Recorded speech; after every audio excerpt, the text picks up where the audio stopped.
ঘৰত বহি বহি বৰ লগাৰ কাৰণে মই ওলাই আহিলো এবাৰ বাহিৰৰ ফালে। আজি বতৰটো বহুত ধুনীয়া হৈ আছে, মানে বেছি গৰমো নাই আৰু বেছি ঠাণ্ডাও নাই। কিন্তু অলপ দেৰি পিছতে অলপ বৰষুণ আৰু অলপ বতাহো আৰম্ভ হ'ল। অলপ দেৰি পিছতেই ধাৰাসাৰ বৰষুণ আৰম্ভ হৈ গ'ল আৰু আমি আহি গ'লো মন্দিৰটোৰ ভিতৰত। আৰু বৰষুণটো কমাৰ পিছত আহিলো মই ঘৰলৈ আৰু বৰষুণ বতৰত একাপ গৰম চাহ খোৱাৰ পুৰা আমেজেই বেলেগ।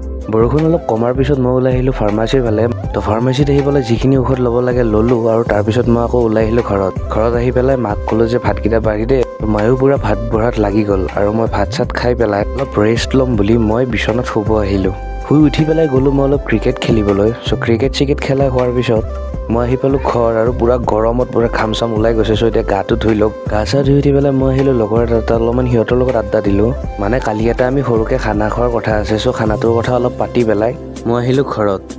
তো এৰি অলপমান প্ৰিপাৰেশ্যন কৰি আছো গাইজ, যি হয় বাৰু দেখা যাব। অলপ পঢ়াটো পঢ়ি আছো। তো ইমান দেৰি মাৰ ভাতো হ'ল, তো ভাত চাত খাই আহি পেলাই মই আহি গ'লো